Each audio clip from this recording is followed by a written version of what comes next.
Yeah, the teacher is saying that they are being stubborn. They imitate us and they repeat what we say to them. Okay, they talk back? Yes. Okay, fine. They're talking back, they're not listening to us. Okay, fine. Okay, now, can you tell me what are the issues that kids are facing these days? What do you think your kids are facing? Okay, so there is no quality time for the kids, right? From the parents' side. Yeah. There's a lot of pressure. Mhm. Home, parents, everywhere. Okay. So much of homework. Right, so much of homework from inner kids, is it? No, otherwise he's just telling generally. Yeah. Yeah, yeah. Yeah, that's what. They have lots of pressure from everywhere. Kids are not just allowed to be kids, right? They don't understand the value of money or the efforts the parents put for them. Okay.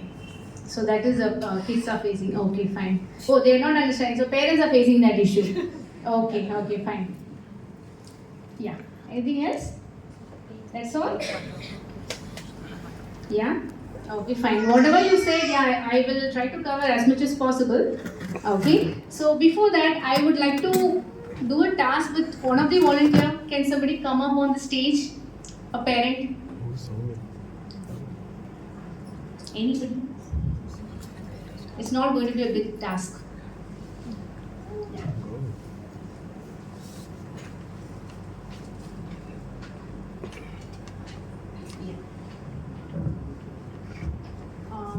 Okay, now you can close your eyes. Yeah. I'm going to give you something in your hand. Just show me your right hand.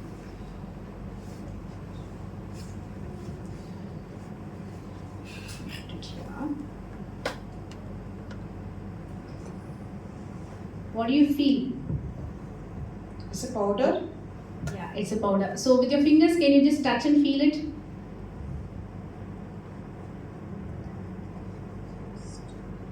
Salt. It's a salt. Any other option? The wheat flour. It could be a wheat flour. Yeah, fine. Can you open your eyes and see that? Okay. So,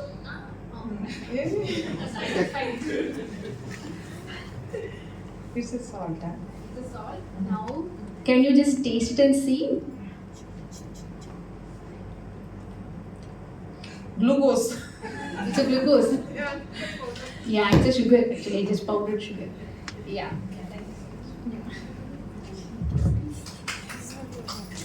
Because ma'am found the answer. Okay, so this is what is happening. Like when we just gave that powder in her hand, she couldn't make out what it was, right? When she touched, she could like somehow make a sense of it. And when she saw also again, she couldn't make it what it was. But when she tasted it, she could make it, right? Okay, now I'm going to show you another powder from there. But can somebody come and just hold these two powders?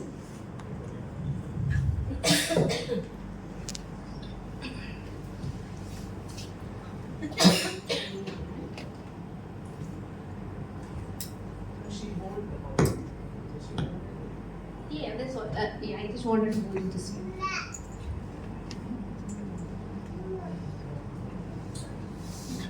Show that to the audience.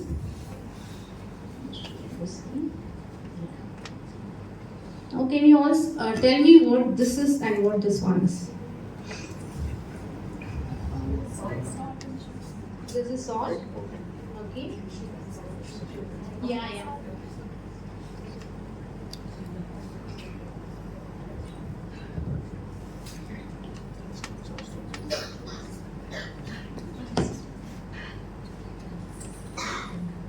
No guesses?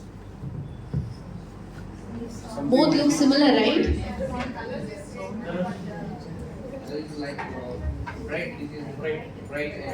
This is dull and that is brighter, right? So what it could be? Just take some guesses. Yeah, right. You're right. Thank you.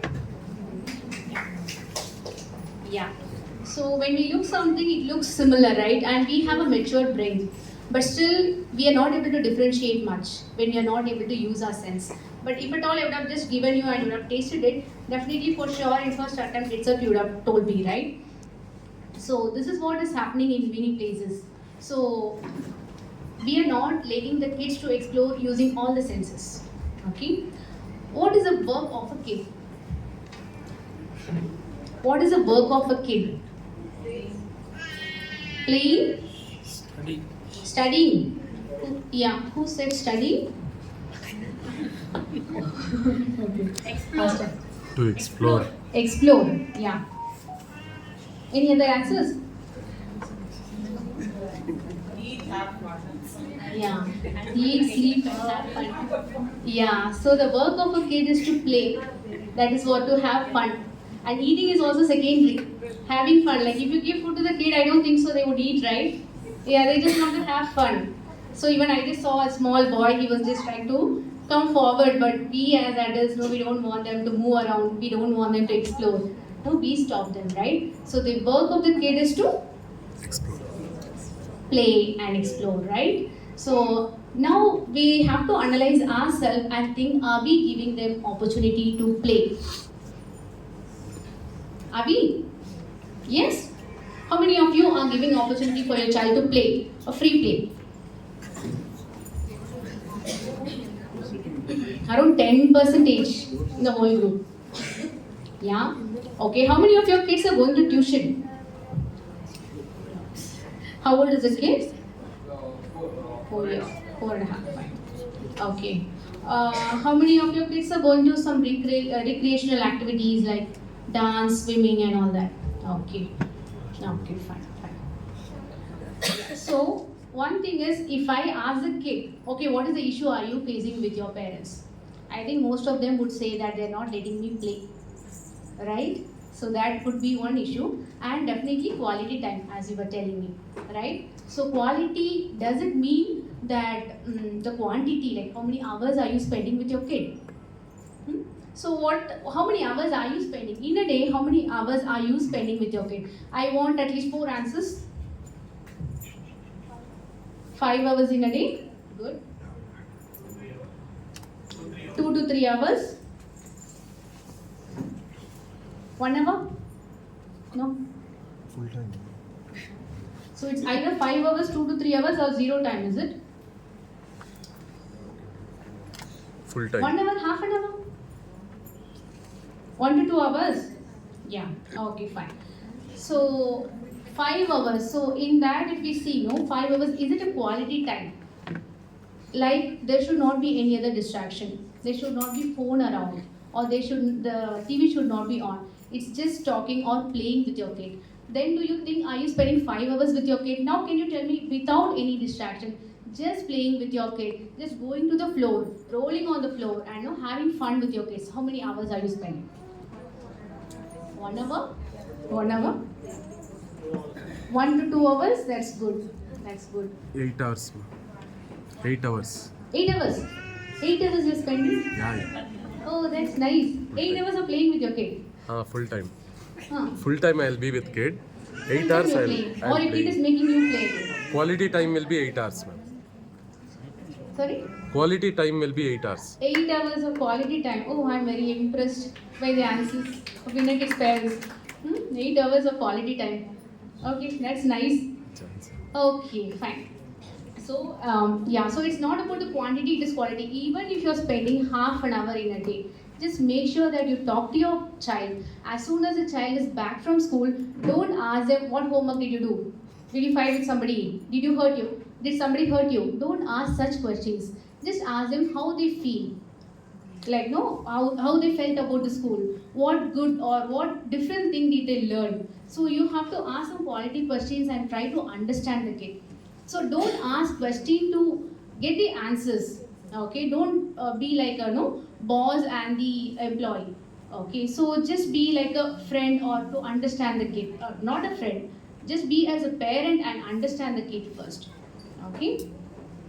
So example, like play I was telling you, right? So example, At 12 months, we can see many babies, they throw things on the floor, right? So if you give a spoon, they throw on the floor. If you give a ball, they throw on the floor. And most of us will stop giving things to the kids, right? But what do they learn from it? When they throw things, what do they learn from it? What do you think they learn from it? Are they learning something or simply doing it? They play. Yeah, so they play and they learn the sound, yes. So when they throw a spoon, it makes a different noise. When they throw a ball, again it makes a different noise. So there they are trying to associate the sound and the object. Okay, if at all they don't go through that stage, later they will have problem with reading. Yes, you heard me right. So when they cannot associate object and the sound, definitely they cannot associate a letter and the sound. Okay, so allow them to play. There are so many other. This is just an example, but there are so many other ways of playing. They go through different stages actually of play.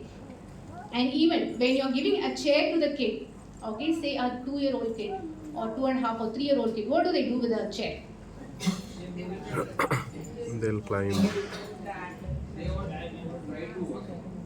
They try to Climb. yeah. They try to stand on Jump. the chair. Jump from it. They push. Yeah, they put it upside down. So nobody is sitting on the chair then, right? Yeah. So what are they learning from it? This is also a kind of play. They're learning to be more creative, how they can use the object in different ways. If they put it upside down and they slide on it, right? Yeah. Or they push it like they say it's a car or no, it's a train. So they're using one object for different purpose. They're learning creativity there. They're learning to, if they go under the chair and say, no, this is a tunnel, they go under it. So they're learning to be more creative. They're learning to problem solve. So I can reach the other place even through this. Okay. So only when they go through all these stages, later they will know to problem solve. Later they will be more creative. Okay. There is a quote by Benjamin Franklin. He says, "Tell me and I forget. Teach me and I remember. Involve me and I learn." Right? So this is what these days many schools have started doing this. They have Montessori method and other methods where through activities they are teaching, right? And I think even Vina kids do that.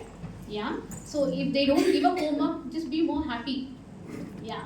My kids are going to ICSE school, so they give lots of homework.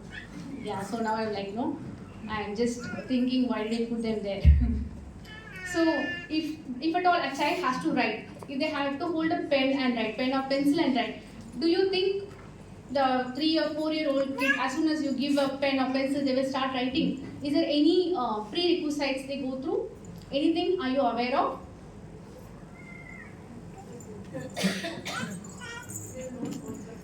Yeah. Yeah. Yeah. Palmer grasp, we say. Yeah. Okay, any other skills like they have to achieve before they start holding a pencil or pen? They observe it. Which color, shape and size. Okay, okay. Yeah. Yeah, clay. Right. So they have to have enough fine motor skills. Like they should have played with dal, rice and other things, or clay, or the wheat flour, that dough which we make. Mud, yeah. So only when they have those exposure, it is easy for them to hold the pen or pencil. Yes, yeah. To strengthen the grip, they should have that. So in the school, sometimes they might introduce such activities. So it's not that simply they're introducing. It has a reason behind it. Okay, if you just give, they will just start throwing. They don't want it, or they would just think that we are pressurizing them to write. But they have to go through these stages so that it becomes much easier for the kids. Okay. Okay, fine. Now, yeah, there was a study done by a psychologist in NASA. Okay, so NASA had hired some scientists. So the old scientists, like they replaced the older set of scientists with the newer generation scientists. So what they found was the newer generation scientists, they were not that creative enough. Okay, so they were all from very big schools. They were all they all got gold medals. So they hired such a good people, but they couldn't find them to be more creative. Then they hired a psychologist to find out why are they like this. Okay, so when they compared the group one, that is the new scientists, with the old scientists, they found out that the old scientists were more of from village side or from lower economic status. They didn't have exposure to anything. Okay, but the new scientists, they had all the exposures. They were all like, no, they were studying well. But the older scientists, they didn't have even the toys to play with. So they used to create their own toys and play when they were small. Okay, but the newer scientists, they had all the educational toys at home, or they were all sent to tuitions and all the other classes. So that is why their brains were tuned like that. Okay, and that's the reason that when they grow older, they were not that creative. So what kind of toys are we giving to the kids these days?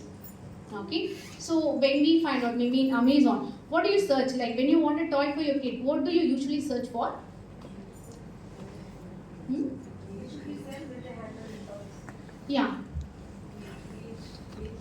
Age-wise, you search for the safe toys. You search for educational toys. You search for, right? Yeah. What if you don't give any toy to your kid? Okay, what if you are giving toys to your kids? Do they play all day and every day with a toy? That's it. That's it. Yeah. So when you're going, yeah. I don't give toys to my kid. So he creates himself with cotton. Hmm. Whatever he has, he creates himself and he plays with it. Yeah. Very Yeah. rare toys he buys. Okay. Is it because he creates that you stop giving toys, or because he? Not playing. He's not playing with toys at all. So he started collecting sticks from outside, leaves from outside, and cottons. He likes cotton very much. Good. And I make wristbands with wool and I'll give it to him. So he plays with that. Okay. Creatively, he makes some images and he tells, Amma, see, this is boy, this is girl, forest, like that. He does. Good. How old is he? 5 years. 5 years. Okay, nice. Yeah. So when you give a toy to a kid, they just play at that moment and they just throw it. But what if you buy some open-ended? Even if you're buying, just go for open-ended. I mean the clay or something, like even if you're going for a car, instead of going for a remote car, you can just go with a normal car. So that no, they play everywhere and no, they would just move it on the steps and say that I'm driving my car on the mountain. So they would start thinking creative. Okay, if you just go with one particular toy with electronic things, then they cannot use their mind. Okay, so that is why creativity is very important. The way you choose the toys, or if you don't choose any toys, it is good. So it saves your money also. So that whatever it is there at home, and as ma'am was telling, the nature, whatever they're finding outside, it could be a stone or mud or anything, they will start making toys on their own, and that way they will be more involved with that. Even though they will be playing for a longer time. Yeah. Okay. Now let's come to the issues that we parents face. Yeah. So the first thing is the screen addiction, right? Yeah. So there is a permissive screen time limit. Okay. So kids between 0 to 2 years, they should not have any screen time. Okay, other than video chatting with a friend or caretaker or with the family members. And kids between 2 to 5 years of age, they can have about 1 hour of screen time, but that should involve high educational games along with the parent or the caretaker. Okay? And kids between 5 to 12 years of age, they can have about 2 hours, but it is again more of educational and homework related. Okay? How many of your kids are within the permissive screen time limit? And some are actually agreeing, saying no. Okay, fine. So when I said permissive screen time limit, I also said that it should be accompanied with the parent. Always. Yeah? Okay, fine. So what are the effects of screen exposure? When they are overly screen exposed, we can see speech and language delays in kids. Their communication is halted. They don't talk much, or when they are exposed at a very young age, say that as babies, like there are parents who come to us and those kids are exposed to screen from 5 months or 4 months. So from that age, they have that continuous screen exposure, and that affects their communication skills. We also see autism symptoms, like, so they have acquired this autism symptoms just because of the screen exposure. Because the young brain doesn't know to differentiate between what is a normal life and what is a screen life. And screen is just one way of communication, right? So when you talk to a screen, it cannot respond back. So whatever information it gives, a child can only take that. So if you emotionally say something, if you cry or if you laugh, they cannot respond to it. But we parents, we can respond, right? So, but the young brain doesn't know the difference. And the other thing is, when you see the screen, it is more colorful. It has lots of music and songs, and that is why kids are getting attracted towards that. But in real life, is it very colorful and is it more of music and sounds around? No, not much. And that is why we see them having attention issues. When you ask them to sit and study, or when you ask them to, when you are giving a task to them, we see them to be more distracted because that becomes much more boring for them compared to a screen. Then other thing is they have eye issues, they have dryness of eyes because they keep looking at the phone for a longer duration. And we also see hyperactivity increase. Yeah, so hyperactivity, it's because when the eyes are overstimulated, the eye part of the brain and the movement part of the brain, they are closely connected. Okay, so when the eyes are overstimulated, the movement part of the brain is also overstimulated. That is why you see them to be more hyperactive. They don't sit in a place, they keep running around when they are overly screen exposed. Okay, and for a toddler it is normal to be moving around, but they might be much more. So activeness is different and hyperactiveness is different. Okay, yeah. And the other thing is meal time. Yeah, and this is one of the greatest issues almost all the parents face, right? Okay, how many of you still feed your kid?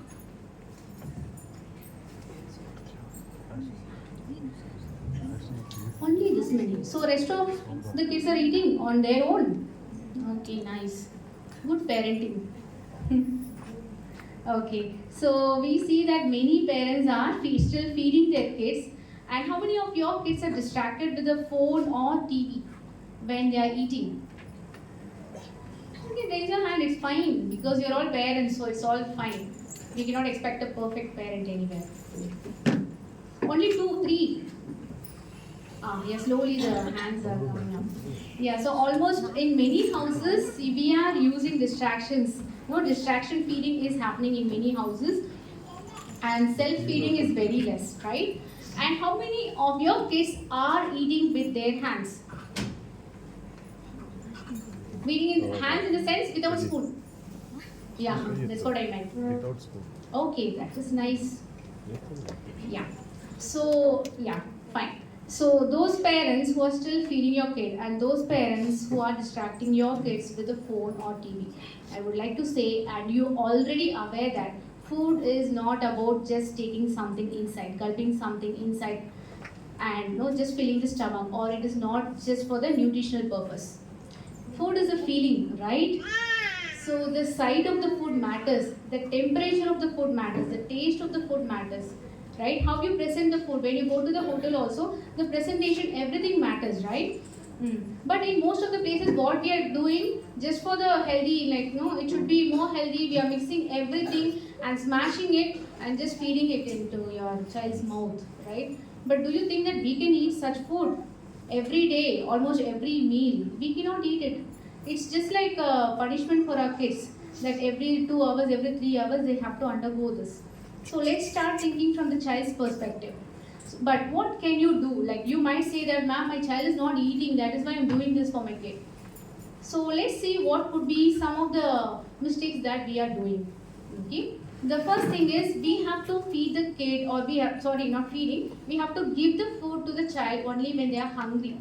Okay. But they will not be hungry in every 1 hour, right? They'll be hungry maybe 3 to 4 hours break we have to give for each meal. Okay. And some of them tell me that, yes ma'am, we are giving 3 to 4 hours break, but still my child is not eating. Maybe because they don't have enough physical activity. Or you must have just given juice or milk or any other snack in between. Then how can you expect the child to eat? So if you want your child to eat, just give that much of interval, like 3 to 4 hours of gap, and feed only when they are hungry. For example, if you are giving the food at say 7 o'clock in the night, if you feel that they are not hungry, maybe just let them go out and let them play around, like physical activity, let them have. And then maybe later, maybe by 7:30 or 8 o'clock, you can give the food to the kid. Okay, maybe that time they will be more hungry, they will have drained their energy and they will eat better. Okay, and do you know what is the size of our kid's stomach?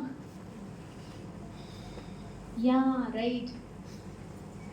Can you show again? Yeah, many parents insist. Yeah, it's only this size. Are we feeding them? It's their size of their wrist. Okay, are we feeding only this much to a kid? No, right? Just because we feel that this is enough, this much my child can eat, or this much the child should eat, we are feeding. But the actual size is only this much, and this is not only the rice quantity, this is the overall quantity. So this should be divided into three portions. One is carbohydrate, the other one should be protein, and the other one should be vitamins and minerals, fruits or vegetables. So that is how you should feed the kid. So if you make these changes, definitely your kid will not have any feeding issues. And they will not prefer junk food also. Why do they prefer junk food? Because every food is like mostly bland what we are giving them. Okay, and it will not be colorful also. And when you are distracting them, they don't know what they are eating. So when they actually want to eat, they would prefer more of tasty food. Okay, because they have more options, they're going for it. If they don't have any other options, definitely they will eat whatever is available at home. So don't give them more options. Like maybe 2 or 3 options you can give, and that should be healthy options. Okay? Yeah. And the other thing is adamancy. How many kids are adamant? Like, how many of you have adamant kids? Or I should put it in that way. You feel that your kids are not listening to you. Yeah. Sometimes, not all. Sometimes. Sometimes they are adamant. I think sometimes it is fine, even we are adamant, right? But if only if they are more adamant always, then we have to consider that, right? So if you take them to a shop, or if you just take them for a walk and they see an ice cream parlor, you have to go there. Like the purpose of going for a walk and all, you have to forget, right? You have to just take them to the parlor, ice cream parlor, get ice cream and come back home. They would happily eat and come back home. But what happens is that first time they would have just asked you for it, and you must not have given them. You must have said no. So what they would have tried doing is that they would have screamed, cried, yelled on the road, or even sometimes no, they just roll on the floor. So they go to that extent to get the things done. So in the young brain, what they think is that, okay, when I try to that extent, I can get the things. So every time I will go to that extent. And every time we give up. Okay? So if you are consistent, if you think that your child doesn't need, not that everything we can avoid, because many distractions are there these days, no, many options are there, but wherever you feel that it is not necessary for my kid, you should be consistent with your rules. Okay? Even if they roll on the floor, if you just walk forward, they will just see you and they will just come, they'll come running, right? Yeah. It always happens with my kids. Like it was happening with my kid, but these days they know that even if they ask, if I say after 2 days I will buy, they'll be fine. And after 2 days definitely I buy that for them. Or if I say that after exam I'll buy, I make sure that I buy it. Okay? So when you give a promise, you have to keep up the promise. Then only they can develop the trust in us. Okay? Yeah. And they should have at least 3 hours of physical activity and 10 hours of quality sleep. Kids between 2 to 5 years I'm telling about. Yeah. And then we have to encourage independence in kids. So it's not that everything you do for your kid, like putting on the shoes, putting on the pant, dress and everything. Okay, sometimes let them explore, let them find out like how they have to get the things done, so that they will know to be more responsible, they will learn to be more mature. Okay, and be a role model. Okay, there is a study which says that we adults check our phone once in every 10 minutes. When we do that, how can we ask a child to stop watching the screen? So in front of the kids, we should not do that unless it is necessary. And even the food intake also, we should be a role model. So I'm almost at the end of the presentation. I would just like to end it with a quote said by Diana Lumans. So this is my favorite quote. If I had my child to raise all over again, I'd finger paint more and point the finger less. I do less correcting and more connecting. I take my eyes off my watch and watch with my eyes. I would care to know less and know to care more. I take more hikes and fly more kites. I stop playing serious and seriously play. I run through more fields and gaze at more stars. I do more hugging and less tugging. I would be firm less often and affirm much more. Yes, and it's never too late to connect with the one who matters the most in our life. That is our kids. Thank you.